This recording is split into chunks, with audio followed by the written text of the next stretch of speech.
Bonsoir à tous et à tous, j'espère déjà que vous allez tous très bien. Donc aujourd'hui, je vais vous faire le débrief de ce match qui vient de se finir à l'instant entre le Stade Toulousain et le Castres Olympique. Donc entre ce derby d'Occitanie, ce match s'est terminé sur le score de 16 partout. Donc je ne vais pas passer par quatre chemins. Donc on est passé par plusieurs reprises. On a failli perdre ce match parce que heureusement que les Castrés n'ont pas été très réalistes parce qu'ils ont fait énormément de fautes de main. Ils n'ont pas réussi des fois à finir leurs actions et heureusement parce que sinon on aurait perdu chez nous contre Castres. Donc en plus avant ce match, quand j'ai vu la compo, j'étais plutôt très confiant parce qu'il y avait beaucoup de cadres qui revenaient comme Maxime Edard qui revenait à l'arrière, il y avait Yohan Ougier qui revenait aussi donc à l'aile. On avait aussi le retour de centre entre Pitaki et Sofiane Guitoun. Donc je me suis dit que franchement, si on arrive à mettre les Castrés en difficulté d'entrée, ce match on peut se le rendre plus facile. Et ben ça n'a pas été du tout le cas. Les Castrés ont réussi à nous mettre énormément en difficulté. Ceux qui ont su monopoliser le ballon, ont su garder le ballon, garder la possession. Je crois qu'au bout de 30 minutes dans la première mi-temps, eux, ils étaient à 80% de possession. Nous, on était 82, nous on était à 19% de possession. Comme je vous l'ai dit, on n'a pas réussi à faire les lancements de jeu, on n'a pas réussi à mettre notre jeu en place. Beaucoup de cafouillages, beaucoup de fautes de main, beaucoup de fautes inutiles. Notamment celle de Youssefa Tegouri à la 3e minute qui nous coûte un carton jaune. Donc déjà, 10 minutes où on passe à 14. Ensuite, donc, il y a beaucoup de fautes inutiles. Mais je pense que le gros point noir de ce match, et ce qu'on doit retenir, donc c'est cette touche. Cette touche, c'est plus possible. C'est plus possible. Je ne sais pas combien de touches on a perdu, combien de fois on a été contré, combien de fois on s'est mis en danger aussi à cause de cette touche. Movaka, franchement, je ne sais pas ce qu'il faut faire, mais il faut, pendant toute la semaine, je pense qu'il faut que tu t'entraînes en touche. Il faut que tu arrêtes de faire les mêlées aussi. Il faut que tu arrêtes de tout ça. Il faut te focaliser que sur la touche parce que c'est vraiment pas possible. C'est pas possible combien de touches qu'on a perdu, combien d'occasions aussi, peut-être d'essais on a perdu. Franchement, je sais pas combien de touches, on a perdu 4 voire 5 touches. Franchement, on n'en pouvait plus. Certes, il a marqué un essai d'une très belle action, bien amené par le Pack toulousain et notamment par Youssefa Tegouri.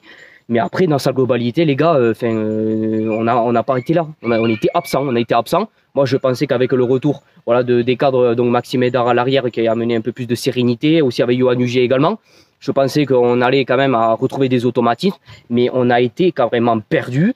C'est eux, les Castrés, qui nous ont mis énormément en difficulté, alors que je pensais qu'avec cette équipe, ça allait être l'inverse. Franchement, les gars, on a été plusieurs fois, on a été énormément mis sous pression. On aurait pu perdre le match 2 ou 3 fois. Heureusement qu'on a eu quand même un 100% au pied de la part de Zacoms parce que sinon on aurait perdu le match tout simplement. Mais franchement, heureusement que les Castrés n'ont pas été si réalistes que ça. Et heureusement qu'ils n'ont pas fini leurs actions parce que sinon, les gars, on aurait perdu chez nous, à Ernest. Et ça aurait été une 3e défaite consécutive.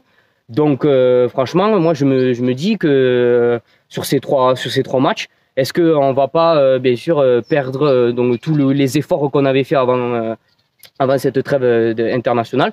Je me dis, est-ce que tous les efforts, est-ce que tous les points, est-ce que tous les matchs gagnés, est-ce qu'avec toute l'intensité, les efforts qu'on avait mis en ce début de saison, est-ce que je me dis qu'avec la suite des matchs qui vont arriver, est-ce qu'on aura fait ça pour rien? Excusez-moi, je bégaye un peu, mais est-ce qu'on n'aura pas fait ça tout pour rien, quoi?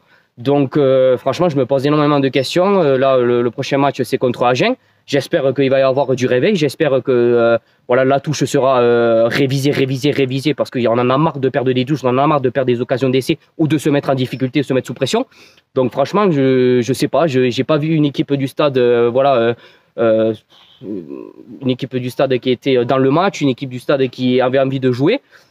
Certes, on a fait quelques percussions, on a réussi à casser la ligne adverse de certains Castrés, mais après, il n'y avait pas de soutien, le soutien au sol n'était pas, après les passes étaient mauvaises, on voulait trop jouer vers l'attaque, on faisait des passes à la sautée alors que des fois on pouvait jouer simple, plein de petits trucs qui nous ont rendu le match très difficile et où on aurait pu perdre encore une fois ce match et on aurait pu avoir une 3e défaite d'affilée. Heureusement qu'on ne l'a pas eu et franchement ça sort très bien. Moi je pensais qu'à la suite de ce match on allait perdre parce que j'ai vu de plus en plus les Castrés arriver dans nos 5 mètres facilement.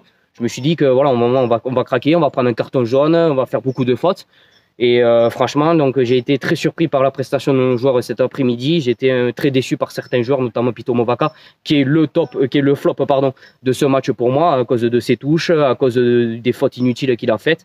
Mais je vais pas mettre que Movaka aussi dans ce panier. Il va y avoir aussi toute l'équipe parce que on n'a pas vu une grosse équipe du Stade Toulousain, une équipe qui était impliquée ce soir, une équipe qui voulait jouer, qui voulait gagner ce derby. Et franchement, moi je trouve que ce match nul, ça sort très bien.